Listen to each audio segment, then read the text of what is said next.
بسم اللہ الرحمن الرحیم۔ ناظرین، پاکستان دنیا کی خوبصورت ترین مقامات کا گھر ہے۔ پاکستان میں قدرتی خوبصورتی سے لے کر خوبصورت عمارات اپنی ایک الگ پہچان رکھتی ہیں۔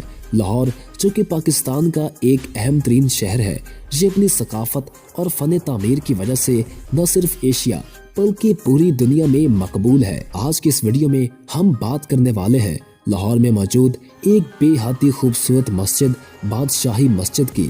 تو ویڈیو میں آگے بڑھنے سے قبل نئے آنے والے دوستوں سے ہماری گزارش ہے کہ اگر ابھی تک آپ نے ہمارے اس چینل کو سبسکرائب نہیں کیا تو اس کو سبسکرائب کر لیں اور ساتھ ہی بیل کے آئیکن کو پریس کر لیں تاکہ نئی آنے والی ہر ویڈیو آپ کو ملتی رہا کرے۔ بادشاہی مسجد 1673 میں اورنگزیب عالمگیر نے لاہور میں بنوائی۔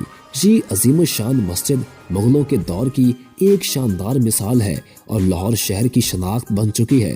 یہ فیصل مسجد اسلام آباد کے بعد پورے پاکستان کی دوسری بڑی مسجد ہے جس میں بیک وقت 60,000 لوگ نماز ادا کر سکتے ہیں۔ اس مسجد کا انداز تعمیر جامع مسجد دلی سے بہت ملتا جلتا ہے، جو کہ اورنگزیب کے والد شاہ جہاں نے 1648 میں تعمیر کروائی تھی۔ ہندوستان کے چھٹے مغل بادشاہ اورنگزیب تمام مغلوں میں سب سے زیادہ مذہبی بادشاہ تھے۔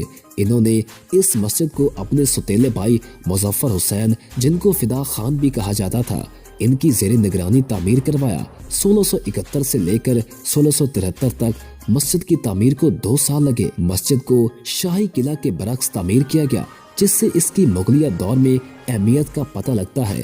اس مسجد کے بننے کے ساتھ ہی ساتھ اورنگزیب نے اس کے دروازے کے برعکس شاہی قلعہ میں بھی ایک باوقار دروازے کا اضافہ کیا، جس کو عالمگیری دروازہ کہا جاتا ہے۔ جو وقت گزرتا گیا، مسجد کو متعدد وجوہات کی بنا پر نقصانات پہنچتے گئے۔ 1850 سے اس کی مرمت کا آغاز ہوا، لیکن یہ مرمت نامکمل تھی۔ آخرکار مکمل مرمت سن 1939 میں شروع ہوئی اور 1960 میں مکمل کی گئی، جن پر 48 لاکھ روپے صرف ہوئے۔ اس مرمت کی وجہ سے مسجد ایک بار پھر اپنی اصلی حالت میں واپس آ گئی۔ دوسری اسلامی سربراہی کانفرنس کے موقع پر، جو کہ لاہور میں 22 فروری 1974 کو ہوئی، 39 سربراہان مملکت نے جمعہ کی نماز اس مسجد میں ادا کرنے کی سعادت حاصل کی۔ تو دوستو، امید ہے آپ کو ہماری آج کی ویڈیو بہت اچھی لگی ہوگی۔ اگر آپ کو ہماری ویڈیو پسند آئی ہے تو ہمارے چینل کو سبسکرائب کر دیں اور ساتھ ہی بیل کے آئیکن کو پریس کر دیں تاکہ نئی آنے والی ہر ویڈیو آپ کو ملتی رہا کرے۔ جلدی ملتے ہیں کسی نئی ویڈیو میں، تب تک مجھے دیجیے اجازت۔ اللہ حافظ۔